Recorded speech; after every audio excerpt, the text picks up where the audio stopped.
This shit smells amazing. Everybody wants like a great story to go with like how you started or why you started becoming a barber. Flores Cuts. So what made you want to be a barber? I don't think mine is that great, but was one of my homies back in high school. We had to do senior projects, and one of his senior project ideas was to be a barber because he said it was easy. He was gonna get paid doing money. I'm like, dog, what? Yes. When it ended up, he never actually did it. I think he built a bike. I didn't even take barbering serious or even tried it out until like later in the year. One of my homies came over with like a messed up haircut from the Asian ladies. And I just had to fix him up. He was like, bro, I'm cheap. I want to pay for another haircut. I'm cheap, help me out. And I was like, sure, I'll help you. I don't know how to cut hair. So I took like some like Braun beard shavers because your boy's had a beard since like he was 3 years old. I just gotta cut them up. It took about 2 hours to do an all even with the lineup. The sharpest, the longest, and the most cleanest all even with the lineup you will ever see in your life. And it was kind of like after that I just started cutting more people's hair. And I liked it. It wasn't that I didn't like it. I liked it, trust me. I just kept on doing it and kept on getting more clients until one day, you know, here we are. Funny how shit works out. What's good, y'all? It's your boy Deluxe, of course, here with my client Nick Duncan. He's rocking the curly top. He's gonna get a mid-fade with the beard. The beard's like a little new addition for him, so he likes to flex a little bit. Light skins with beards. Awareness month, you feel me? I actually pushed him to grow the beard because he never used to get it. He always used to be clean shit. I was like, bro, you got some whiskers on your chin. You can grow a little something. So I'm glad he finally decided to do this. To begin with this cut, I am going to start, of course, with my guideline with my Andis Slimline trimmers. Just go around the head. Duncan is one of those clients that gets cut up every week, so you're not going to see a whole lot of grow back. It kind of seems a little bit shorter. He probably even could have gotten tapers and gotten away with that as a fresh haircut. When I do this cut on him, you're not gonna see me go down to shaver ball. I know this is a mid-ball fade, but I only go down with the trimmers. Reason being, I've cut his hair for so long. I know his head, I know his skin gets very irritated if I use the shavers repeatedly on his head. So that's just something that I do just so that he doesn't get a lot of irritation every single week. I still get down close to the skin. I don't break out my Andis Fade Masters like I usually do. I actually go in with my Oster speed lines and create that first guideline, just because I mean there's no reason to get that close. Fade Masters actually sometimes get closer than the trimmers, so it's gonna look a little off, a little weird. I just feel like it creates a smoother transition if I use my Oster speed lines. And then I've switched back to, of course, my Fade Masters with the zero guard open, fading my way up, close halfway, open it up again to get that guideline out, and then I'm just working my way up from here. Now, because he is rocking the curls on top, something I do try to do is keep as much darkness around the top as possible. So I'm not trying to make this the most faded out haircut. Some haircuts, as what Zay the barber has actually taught me, some haircuts you don't need to have that like perfect blend with it, because it can actually hurt the overall aesthetic of the haircut and how it sits on his head. If I was to fade this all the way up and make it as blended as possible, his curls and his front profile would just look completely off. All I do is just fade it up to a certain point and then I clip over, comb everything else and make sure it kind of has, it's gonna leave like maybe just a slight weight line, but the overall look of this cut is gonna look a lot better on his head because of that. Now you might have noticed my boy does fall asleep a lot.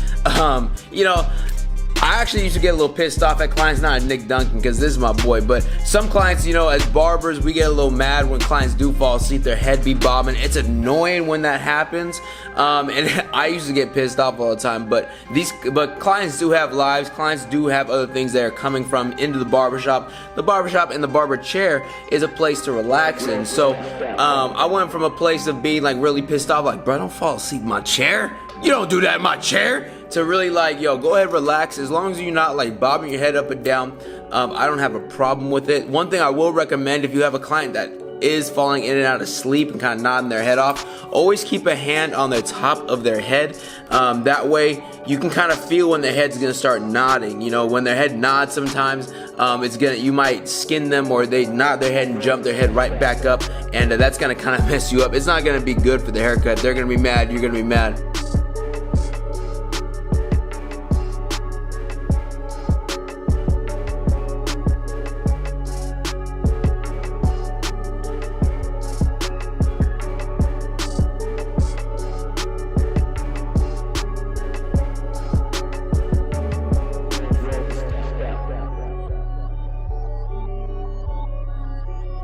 Now, as you can see, as I was talking there, you're gonna see me do like a lot of clip over comb work around this area. This is not like fading, this is just still getting shape around that mid to top part of the head. And then I'll go over it with the open 3 guard to kind of blend everything in, make everything transition smoother into the rest bottom part of the blend.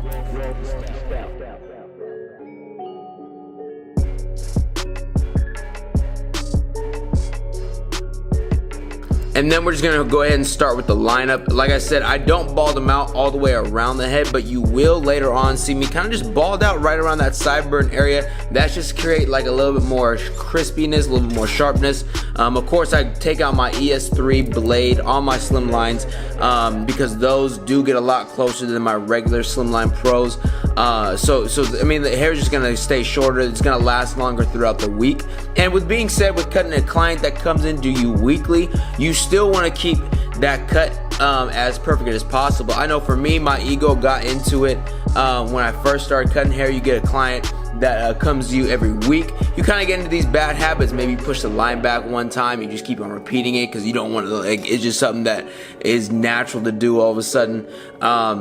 But you know, if you get a client that comes in every week, don't get into the mindset of like, oh, he'll be back next week, it's good, like, you know, it's only gonna last him a week, so only gotta give him a week's worth type of haircut. Like, still give out the most quality haircuts, whether your client's gonna return in 2 days or 2 months.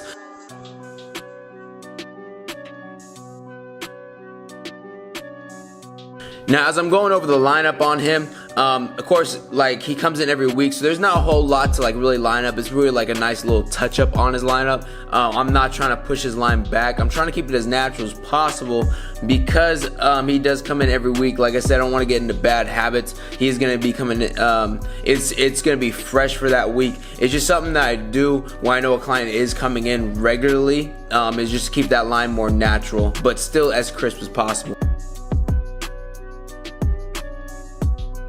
Now moving on to the beard, of course we gotta taper out, making sure that I don't take that taper any lower than the bottom of the ear. If you go anywhere past that bottom of the ear, the tapering into the beard is gonna be creating more of a faded look instead of tapering into the beard. And all we're doing right there is just same techniques as we did when we're fading. Everything is closed halfway open, working our way, setting a guideline, taking it out, setting a guideline, taking it out.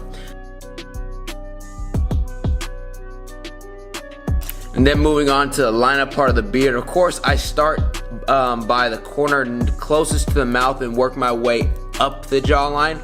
This is just to ensure that I don't push down that line at all, and I also have like a better angle and a better view of creating that lineup and that perfect arch. I think there is like a little bit of a science in terms of creating an arch on a beard, and that's just something you gotta kind of take a step back and look how to complement your client's jawline, head structure, as well as how much hair he has available to line up. Because if he doesn't have that much hair available, then you're not going to try and keep it all the way high like if he had a full beard. You want to make sure you can make your clients look as best as possible, as crisp as possible.